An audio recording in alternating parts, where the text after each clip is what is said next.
All right, welcome to Unapologetically Black Male, where we talk about surviving the stigma, standards, and system. My name is Dwayne Pate. My co-host is Brother EJ Stewart. And this is just a podcast where we seek to highlight African-American men who have overcome different issues and different struggles to get to their level of success. Once again, we also like to plug our sponsor who kind of help us originate these ideas and put it forth, J. Pope and Associates, a mental health therapy association in the area, in the Baltimore area. So if you're in need of services, you can click the information below to make sure that you get connected if you are having any, if you would like to receive any therapeutic services.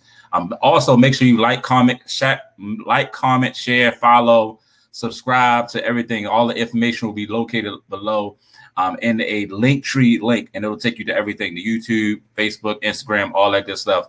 So we want to make sure that you continue to connect with us and continue to share this information, because we like to share African-American male stories and how they have overcome the stigma, standards, and systems to reach their level of success. Now we have a special guest on today, Brother Antoine Garrett, and we're going to turn it over to him, and he's going to give us a little background about himself, and any information about his level of success and where he is right now. All right, so I turn it over to you, Brother Antoine. Hey, I appreciate you, family. Thank you for the invitation. Thank you, brothers, for having me on with y'all tonight. As you said, my name is Antoine Garrett, most affectionately known as AG. Most people refer to me or call me AG. I'm a Baltimore transplant. I've been here since 2004, but I was born and raised in New York, actually Poughkeepsie, New York. Let me be specific. About an hour and a half north of New York City. Born and raised in a single parent household. My father was incarcerated from the time I was 9 until I was 20. And so dealt with that. And all that came along with that, and watching the impact on our family. My mom married my stepfather, who was a positive force in my life, and went from Poughkeepsie to Hampton University, and at Hampton I ended up meeting my wife, who was my girlfriend at the time, I should say, and then we ended up getting married. And man, I lived in Jersey for a while, and then we transplanted here to Baltimore, man. And since I've been here, life has taken an interesting twist, right? So I became a certified life coach, helping other people deal with challenges that they've experienced, answer the call to ministry, and serve now as an associate minister at New Psalmist Baptist Church. Was blessed to be able to write and author a book, Prepare for Takeoff, Overcoming Beliefs and Behaviors That Are Blocking Your Best Life. And now my most recent venture, I was tapped to be the editor-in-chief of a men's magazine. It's called Men of Favor magazine. I used to be a writer for His Favor Ministries and His Favor magazine, and the founder tapped me to lead the effort for men, where we celebrate men who are doing great things for the kingdom of God, and looking at diverse men, of course, from all walks of life and colors and creeds, that are doing things to help brothers, succeed and overcome. So overcoming stigma, stereotypes, and systems. I've lived with a lot of that. Dealing with, my dad, like I said, he was incarcerated for so much of my life that I didn't know. It took me until I was an adult to deal with the trauma of not having my biological father in my space, and understanding why he wasn't in my space. My dad was a victim of the crack epidemic, right? So he spent all those years in jail, and like I said, 9 to about 20, in and out of prison. 3-year stints here, 4-year stints there, either for crimes committed to support his habit, or just violating parole or probation. But the wild part was, as a kid, you don't know that because everybody don't tell you that stuff. So all I know is he ain't there, right? And so my anger, my promiscuity, all of these things I was engaged in because he wasn't there, but I never knew his journey. I never knew his struggle. So I didn't learn it until I was an adult, and that helped me in the path to healing, to understanding what he went through, man. So, I've had an interesting journey. But all along the way, you look back and see where God was evident. But I definitely made some choices that could have easily led me to be a follow along those same paths that Pops went down. But I'm grateful that I learned and had supportive systems, male role models. My stepfather, like I said, the reason I even went to college, I had a black male teacher who told me about. I had never heard about historically black colleges until my junior year of high school. My black history teacher, Anthony Drakeford, used to get on me because I was always in the hallways chasing after the girls. And he was like, Garrett, what you doing with your life? And I was like, man, listen, I'm just living. I'm just out here. It's like, look, you're going to end up in one of two places, dead or in jail, unless you get it together. And so he started talking to a lot of the guys about college and specifically black colleges and encouraged my mom to send me on a college tour. And I got to see the university. Bro, it was the only college I applied to. I didn't apply to community college. I didn't apply anywhere. I wasn't even going to college until that opportunity came about. And so, overcoming things, I don't always think of it that way. But when I look at the statistics and when I look back at the amount of guys I knew that half of them are still in jail to this day, and the other half are in the grave. When I think about overcoming statistics and stigmas, yeah, I've overcome some for sure. Awesome. That's an amazing story. I wanna chime in about the whole piece about your dad and just kind of learning yourself and kind of learning who you are as a man. And you said that really didn't happen until you were adult. Like, can you remember, like, what was the spark to kind of make you think, like, I need to change something. I need to change my thinking. I need to do something different because the path that I'm going down, everything that I've learned up until now has been false information. Yeah. So what was that point that said, all right, I gotta switch this, because if I don't, then I'm going to go down a path that, that's going to end up like my dad or end up like, maybe not here. Yeah. So two things kind of contribute to that. I'm a married father of 5. 2 of those kids were born before I turned 20, and they were not with my wife. So I had 2 kids as a teenager. And so as I was getting older, I started to look at the trajectory. I wasn't in their household. I didn't, I wasn't with their moms, right? So it's 2 different women. I wasn't with their moms. And I was going down a path that became all too familiar. And I didn't want that, right? I wanted to do something different. I wanted to be something different.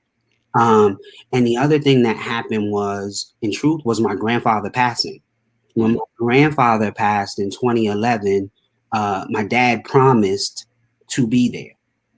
He never showed up to the funeral. So we had a real hard heart-to-heart conversation about by this time I know what his addiction is, but I didn't know that it started at 15. But here's the kicker. It started because his dad wasn't in the house. He never processed his dad not being there. So until I heard that story for the first time, I was able to, I carried all this anger, all this resentment, all of this, man, and when I look back at all the different decisions I made, because I was angry, I was hurting and I was angry. But when I heard him share his story and I recognized that I had a chance to break a cycle that I didn't know. I didn't know the full story about my grandfather not being in the house with him. I didn't know all of that stuff. But when he shared that story with me and I really got a better understanding of how he got to where he was, I had to pull up and say, okay, now look, now you know. Now you have information. What are you going to do with it? You can keep going down this path and dealing with the negative thoughts and behaviors of, am I worthy? Can I trust people? Because I didn't trust anybody. I had a lot of people I knew, but I had very few friends because I didn't let people close to me, which is not unlike many young men, right? Because they don't know that they can trust anybody. We can't be vulnerable because people will take advantage of it. All of those things were behaviors I picked up along the way. They were defense mechanisms. But hearing my dad's story, allowed me to start the process of shedding some of that. The other interesting piece is that I went to counseling. Mm. I needed it because I was doing some self-destructive things. Mm-hmm. So without it, yeah, none of the stuff I told you that I am would be part of this story. Yeah, I think I think it was definitely important for you to share, that experience of not having a father around. We've had a lot of guys on the show that have had, their father around growing up. So I think it was definitely good for you to share that piece about the trauma, because a lot of people don't realize what that can do to a young man, Mm-hmm. growing up. And for those that may not know about Poughkeepsie, everybody knows about the city and everything like that, but Poughkeepsie is not, a walk in the park. You got the big jail up there, and you know what I mean? So talk about what it was like for you dealing with that trauma and that anger growing up in Poughkeepsie, you Sure. know. Interesting that you would say that because I remember in the early 90s reading the newspaper, and there was a statistic about per capita murder rates. And at one point, we had in this small city of about 50,000 people, we had the highest per capita murder rate in the state, more than New York City, because crack drugs was running rampant.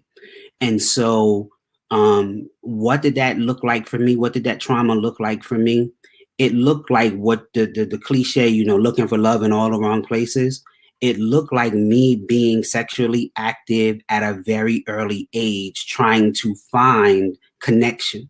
It looked like me drinking alcohol and smoking weed probably from the age of 15 years old, trying to fit in and form bonds with people because the bond I was looking for was severed.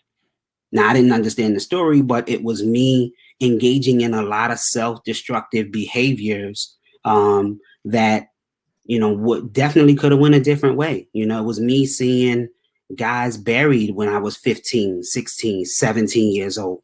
It was nothing to hear after a weekend, so-and-so got shot, this one got stabbed, this one got busted for drugs. The feds came in and picked up 10 guys and, going to jail for 15, 20 years. Guys, like I said, guys with disputes between New York City and some of the upstate communities dealing drugs. And a lot of that played itself out with guys that I was cool with, guys that are still I was, one of my guys is still in Greenhaven.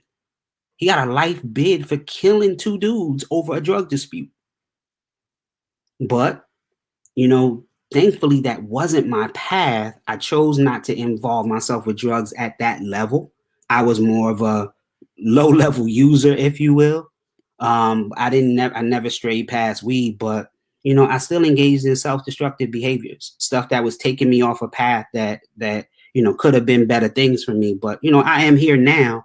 But at the time, I struggled, man. I gave my mom fits because I had all this potential, but I was out there trying to run the streets. Absolutely. Yeah, definitely can understand and relate. Um, you know, being a life coach now, how do you incorporate, the things that you went through and how you've overcome your trauma in what you do for others? Absolutely. One of the things that I do as a coach is I try to break down what we call limiting beliefs in coaching. And one of the main limiting beliefs that I hear amongst people, men in particular, is that's just the way I am. Um, and the truth of the matter is that's not just the way you are, it's the way you've become.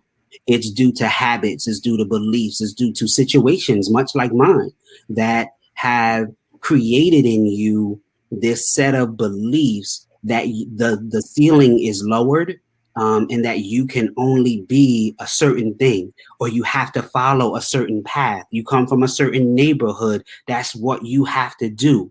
Somebody disrespects you, this is the necessary response. That's not true. And so, as a coach, what I try to do when I work with clients is unpack how they got to be where they are. Now, coaching isn't counseling, right? So I'm not trying to totally heal their past. That's for a counselor to do. But what I'm trying to do is point out some places where they struggle to accept all that they can be, because all you hear from people is, I want to go to the next level. Well, what does that look like? Right? In order to get there, you got to understand where you are. And part of breaking down and helping people see clearly is destroying some of those limiting beliefs that will block them from having the life they say they want. Excellent. Yeah. And you know, you make a great point in talking about reaching potential and just accepting those limiting beliefs. How do you, on a large scale, you know, how do you feel Black men in a large cultural scale can start to work on healing themselves and removing that stigma from their societal beliefs? Sure. EJ, it's interesting you mentioned that.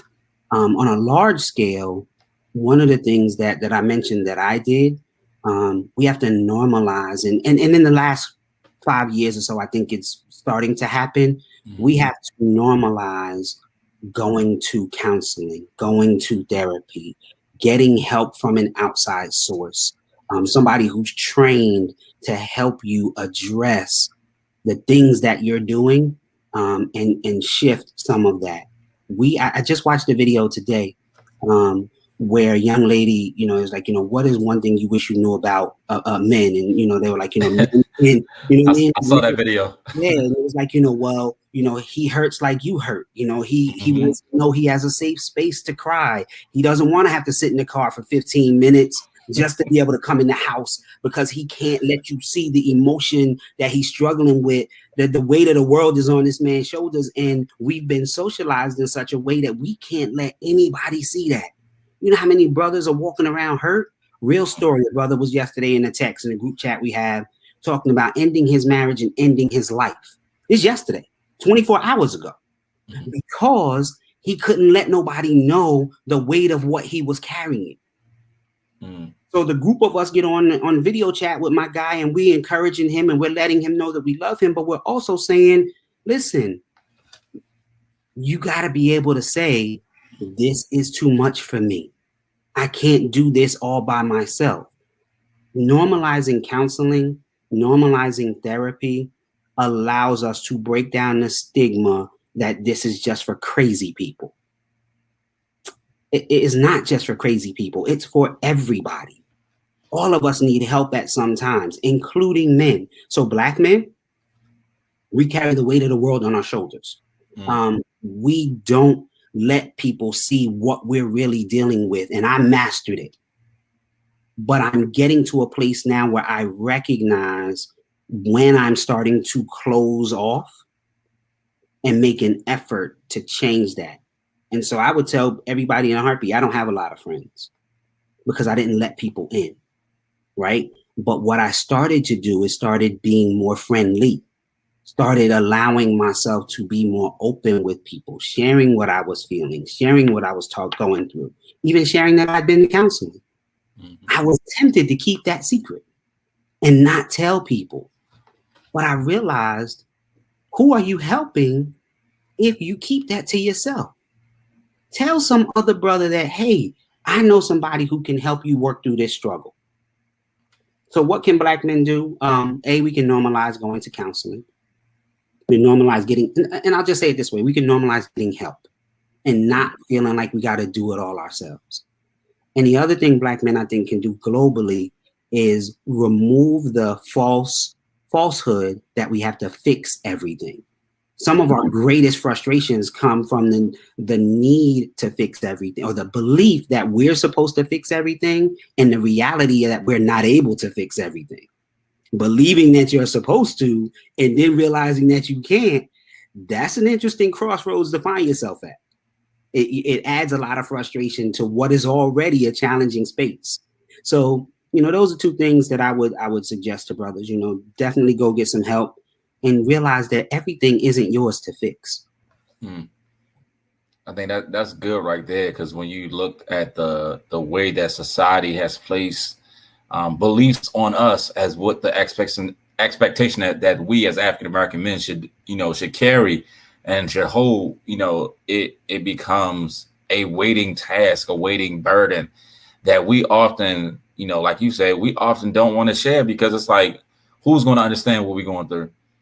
Society's already put this on us. We got to take it because, we're supposed to be the strong ones. We're supposed to hold the family together. That's been our role for so long that, many of our forefathers have been hurting internally because of the weight. And I'm just excited that in this day and age that we are starting to be vulnerable enough to express our emotions and our feelings and be comfortable to say, hey, this is who I am. And like that video, I think that video was kind of pivotal and it hit on a lot of things because there's a lot of hurting single people that out here and couples who are struggling because they're not getting emotionally fed like they need to get fed.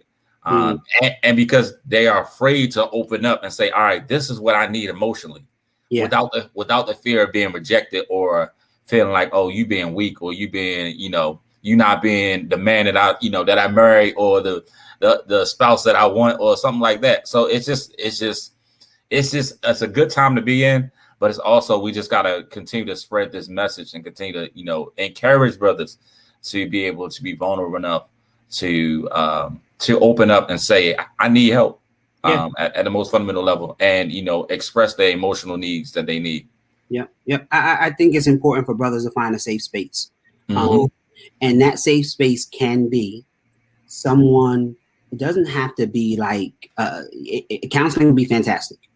If it's not counseling, there may be an older gentleman who you have a relationship with, somebody who's like a mentor to you, somebody who you confide in, somebody who you can share with. It may even be a peer your age that you have that type of relationship with, was like, yo, bro, fam, let me just keep it 100 with you. This is how I'm feeling today. Right? Now, that ain't going to be every day, but this is how I'm feeling today. And those who are really your friends, those who really are in your corner, will allow you to share, and be open with them. I think we have to get past the belief that it's not okay to share. The other thing we mentioned was relationships. One of the misnomers that I think we struggle with as men is that it's our responsibility, right, to make our partner happy. That's not our responsibility. Happiness is an inside job. That's me and you to do, right? So I tell anybody in a heartbeat, I've been married 23 years, but I don't believe in happy wife, happy life. Never have, because I almost drove myself crazy following that mentality. Happy spouse, happy house, equal partners in this thing. Preach. Work together. So if I'm struggling, here's what I'm gonna share. Now, here's the thing that I would tell any guy too. And this is just life, period, right? So sharing expectations. Once you put your expectations out, it doesn't demand or command that the other person automatically does it. It's just sharing the things that you feel you need. Now, the best relationship, whether it's friend or work or romantic relationship, that other person and that other party will say, okay, I hear you. This is what I can do. This is what I can't do. The problem comes when we put out all these expectations, or our partners put out expectations, and we say we're going to do it all, knowing we can't. Say what you can do and what you can't do. Establish healthy boundaries. That way y'all can determine if this is the right situation for you. It might not be, because you can't meet all those expectations. And then you find a situation where they can rock with you. But I think the challenge is in us being able to say, this is what I can do. This is what I can't do. And that's what you got. And as long as you're that way, and as long as you're transparent, nobody can fault you for setting them up with expectations that you never met. I think you touched on something that was very important with the global piece, because it seems like Black men are the last to really have society's understanding of us. And I think a lot of ways that's by design. In our community, it's unfortunately due to trauma.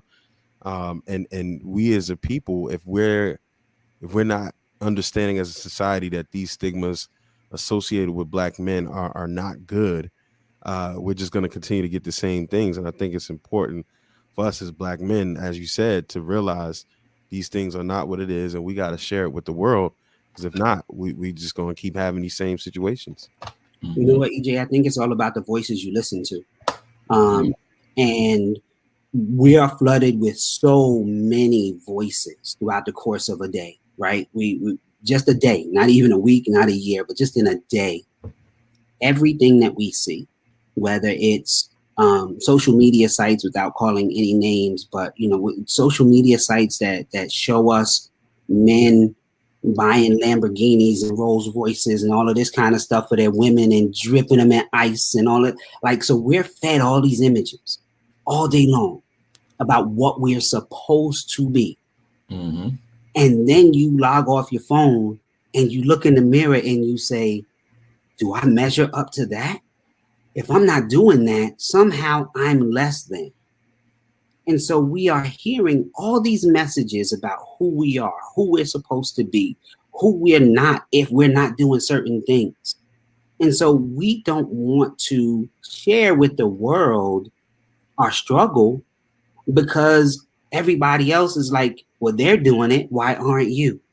So we don't think that there is a level of empathy for us because that's the image that's projected. We have to be strong. We have to be bulletproof. We have to be manly. We have to man up, right? When babies were told man up. A young man of color specifically, is not given an opportunity to express, an opportunity to be, an opportunity to feel. That's human. So we are socialized from babies not to be human, essentially, and not feel. Or better yet, feel and not express. Because y'all know, you heard it. I'm sure you heard it because like I told you, I gave my mom fits, right? So one phrase that was popular in our house was, stop that crying or I'm going to give you something to cry about. Now what sense that means? I'm already hurt. So what that told me was, I can't show it. And as a matter of fact, I didn't expect anybody to understand me showing it. Because even in our households, we were penalized for showing emotion. So why would the world understand me showing emotion if the person who brought me into the world penalized me for showing emotion? So we keep it in. And we expect that. And so we don't share anything with anybody because that's the world we are literally raised in. That's good. That's almost like, all right, cuts and see, shut it down. but no. I mean, I think you made valid points. It's just all about, at the most fundamental level, it's all about us just kind of being able to communicate how we feel. And once we get to a level of vulnerability, I would say, which is hard for us as men because, like you said, we've been conditioned to withhold our feelings from the moment we came into the earth. And it's all about reconditioning ourselves to understand that that's not normal, and understand that it's okay to express how you feel about your feelings and emotions. And I want to thank you again, just for the information that you shared. If there's anybody out here who would like to connect with you as far as like the coaching or like any information about I know you said you got a book as well. Can you tell us a little bit about the book and like what sparked, like what birthed that book out of? Yeah. So I'll get to the book, but one thing I want to say is about vulnerability. Vulnerability starts from honesty. We can't be vulnerable about something if we're not honest about it. If we don't embrace it, we're not going to open up and tell anybody else about it. And so that's the first thing I would say about honesty. But transitioning to Prepare for Takeoff. Prepare for Takeoff is a book I wrote 4 years ago. That I published 4 years ago. Let me say that. I published 4 years ago. I wrote it in 2008. I didn't publish it until 2017. Wow. That's a whole other story. Because no, it's the truth. You know what? It's part of this. Because I didn't believe, my biggest enemy in publishing that book was that someone was going to read it and judge what I put out. And someone was going to say, not you, I remember you from, not you, I thought you were. And so I had to do the things that are in my book. But the book itself is a journey. It's a journey within a journey. It's based on real life events that I went through, that I later reflected on and turned into a manuscript that I actually used for a presentation. And it was only going to be a presentation. Until the end of the presentation, the young lady came to me and said, "Hey, is that anywhere where I can buy it?" And I said, "Huh?" And she said, "Yeah, I'd love to buy that. Do you have it? Like, is it written?" And I said, "You know what? I never thought about that." So I took my notes from my presentation about real life situations that I went through, actually journeying through an airport and all the struggles that I endured on the worst trip I've ever been on in my life, and was able to find lessons within that trip. Hence the title, Prepare for Takeoff. But it's really about some of the stuff we're talking about right now, overcoming beliefs and behaviors that are blocking our best life. And so that's the book. It is available on Amazon.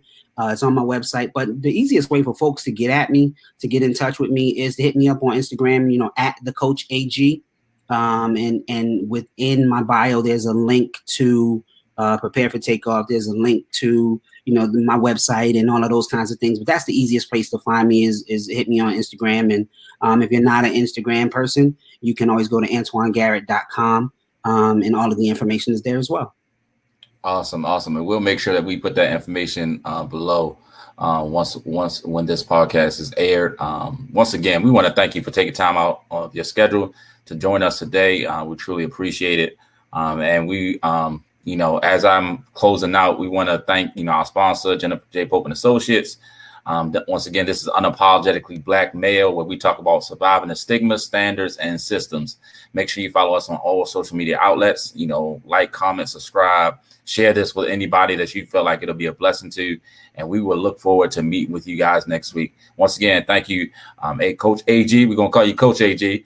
Coach AG, co-host EJ Stewart. Thank you all again for participating in Unapologetically Black Male.